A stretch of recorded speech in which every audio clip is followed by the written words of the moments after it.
사건 사고를 보다 보면 범인들의 범행 동기가 참 다양하죠. 오늘 다룰 사건은 그저 쳐다봤다고 살해한 한 악질의 이야기입니다. 이 남성의 이름은 히라바루 마사노리.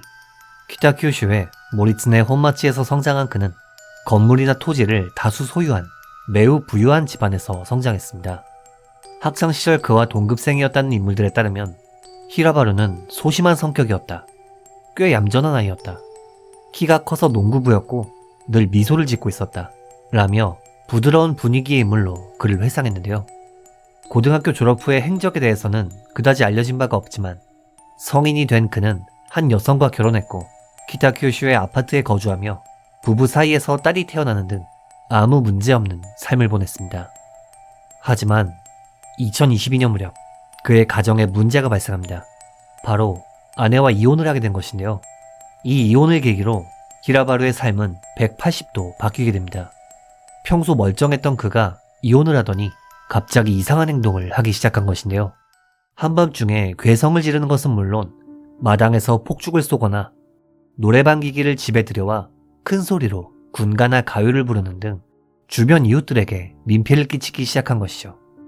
당시 그의 소음공해는 상당했던 모양인지 인근 주민이 경찰에 신고해 자택에 경찰이 찾아와 주의를 주는 일도 있었다고 합니다. 또한 이혼 후 그의 생활 패턴은 다음과 같았는데요.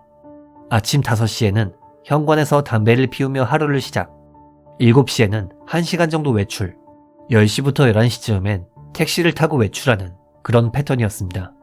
참고로 히라바루는 자동차가 2대나 있었지만 교통비가 비싼 일본에서 굳이 택시를 타는 것으로 볼 때 부유한 집안 출신답게 돈은 상당히 많았던 것으로 보입니다. 사실 그는 부모님이 돌아가신 후 유산으로 받은 부동산을 처분했기 때문에 경제력 면에 있어선 아무런 문제가 없었습니다. 아무튼 그렇게 주변에 민폐를 끼치던 히라바루는 2024년 12월 경찰에 의해 체포됩니다. 과연 무슨 일이 있었던 걸까요?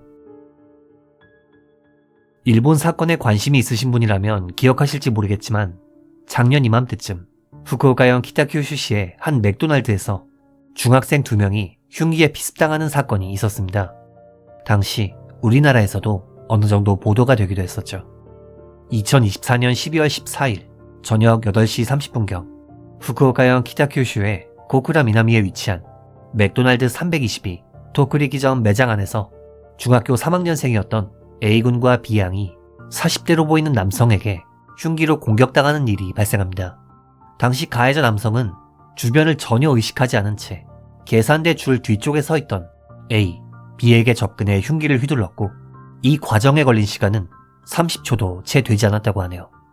범인은 범행 직후 곧바로 현장에서 도주했고 범인의 공격으로 인해 B양은 복부를 깊게 찔려 과다출혈로 현장에서 사망했으며 함께 있던 남학생은 허리 부근에 중상을 입었으나 다행히 생명에는 지장이 없었습니다. 경찰은 우선 생존자인 남학생 A군에게 자초지종을 물었지만 범인과 피해 학생들은 일면식도 없는 사이였다고 합니다. 즉, 특정인을 노리지 않은 무차별 범행, 속칭 묻지마 범죄의 가능성이 높았던 것이죠. 실제로 사건 당시 피해자 학생들은 학원 수업을 마치고 귀가하던 길에 잠시 맥도날드에 들려 공부를 하려다 이런 피해를 당한 것이었다고 합니다.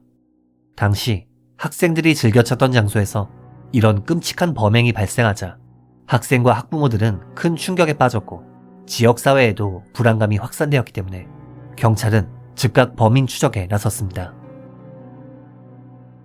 사건 발생 직후 후쿠오카현 경찰은 대규모 수사본부를 설치하고 형사 약 90명을 투입하여 도주한 범인의 행방을 추적했습니다. 당시 범인이 잡히지 않은 며칠 동안 경찰은 약 250명의 인력을 동원해 순찰을 강화했고 교육당국은 학교의 동아리 활동이나 행사를 모두 취소하는 등 지역사회에 비상이 걸리게 되었죠. 용의자 인상착의는 약 180cm의 큰 키에 회색 상의와 검은 바지, 노란 샌들을 신은 상태로 범행 직후 북쪽 방향으로 도주했는데요. 이에 경찰은 인근에 설치된 CCTV는 물론 주차된 차량들의 블랙박스 영상을 바탕으로 범인의 이동 경로를 추적하는 릴레이 조사를 실시했고 그 결과 해당 점포 주차장에 차를 세우고는 몇십 분 정도 시간을 보낸 뒤 범행을 저질렀다는 사실이 밝혀집니다. 또한 범행 직후 검은색 차를 타고 도주했으며 이 차량이 도주 후 멈춘 곳을 추적한 결과 현장에서 서쪽으로 약 1.3km 떨어진 곳에 위치한 범인의 주거지를 알아낼 수 있었죠. 그리고 사건 발생 5일 후인 12월 19일 오전 10시 무렵 경찰은 용의자 히라바루 마사노리를 살인미수 혐의로 체포했습니다. 당시 그는 내가 한 게 맞다 라며 범행을 인정했고 실제로 그의 차 뒷좌석에서 범행에 사용했던 날길이 11.4cm의 피 묻은 사냥용 나이프를 발견. 히라바루는 12월 20일 살인미수 혐의로 검찰에 송치되었습니다.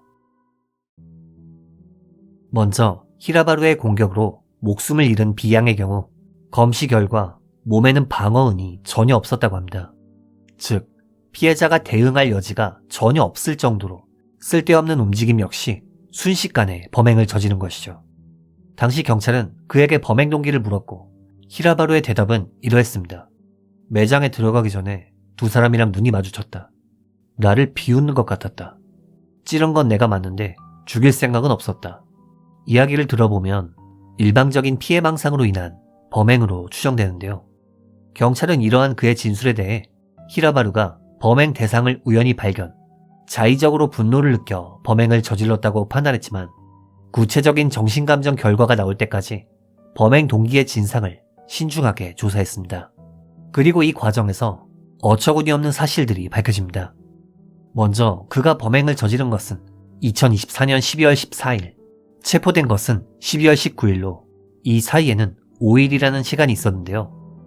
일반적인 범인이라면 이 기간 동안 증거를 인멸하거나 도주를 준비하거나 등의 행동을 하겠지만 히라바루는 좀 달랐습니다. 그는 증거인멸은커녕 범행 다음 날부터 근처 소바가게에서 한가롭게 음식을 배달시켜 먹는 것은 물론 집에 온통 파란 조명을 켜두거나 녹색 조명을 켜두는 등 결코 정상이라고는 보기 힘든 행동을 했던 것이죠. 이웃 주민들의 증언을 포함해 히라바루의 정신 상태는 결코 정상이라고는 할 수 없었기 때문에 경찰은 범인 검거 후 약 8개월이라는 시간 동안 두 차례에 걸쳐 정신감정을 실시했습니다. 그리고 감정 결과 전문의는 그의 상태에 대해 히라바루는 환각과 망상 증세가 있다. 다만 범죄의 선악을 판단할 능력이 완전히 상실된 상태는 아니었다. 라는 소견을 남겼다고 합니다. 즉, 범행 당시엔 일부 망상 증세로 현실 인식 능력이 저하된 어느 정도의 심신미약 상태였지만 형사 책임을 물을 수 있는 수준의 인지 능력은 남아있었던 것이죠. 그리고 이러한 감정 결과를 바탕으로 검찰은 2025년 9월 26일 만 44세 히라바루 마사노리를 공식 기소했습니다. 기소장에 따르면 히라바루는 2024년 12월 14일 밤 맥도날드 매장에서 15세 비양의 복부를 길이 11.4cm의 수렵용 나이프로 찔러 과다출혈로 사망에 이르게 한 살인죄, 동급생이었던 B군의 허리를 같은 나이프로 찔러 중상을 입혔으나 살해에는 이르지 못한 살인미수, 정당한 이유 없이 흉기를 소지한 총도법 위반 혐의로 공식 기소한 것이죠. 그리고 히라바루는 여학생을 흉기로 공격한 사실은 인정하면서도 죽일 의도는 없었다 라며 고의성을 부인하고 있어 살인죄 성립 여부와 심신미약을 둘러싼 책임 능력이 재판의 주요 쟁점이 될 전망입니다. 일본 형법상 심신미약 상태로 인정되면 형벌이 감경되어 법정 최고형인 사형이 선고되지 않으며 대신 무기징역 또는 10년 이상의 유기형으로 감형될 가능성이 있죠. 개인적으로는 사망자가 한 명인 점을 감안할 때 무기징역 판결이 나오지 않을까 예상하는 한편 범행 직후 도주한 루트가 북쪽이었는데 정작 범인의 자택은 서쪽이었기 때문에 이는 어쩌면 경찰 추적에 혼란을 주기 위해서 도주 경로를 미리 계획했었던 건 아닐까 싶은 생각이 들기도 합니다. 실제로 흉기를 미리 준비한 것부터 시작해 주차장에서 몇십 분 동안 시간을 보냈던 행위는 희생자 물색이었던 게 아닐까 싶기도 한데요. 앞으로 어떤 판결이 내려질지 귀추가 주목됩니다. 이번 영상 어떻게 보셨는지요? 피해자분의 명복을 빌며 영상을 마칩니다. 규미사였습니다.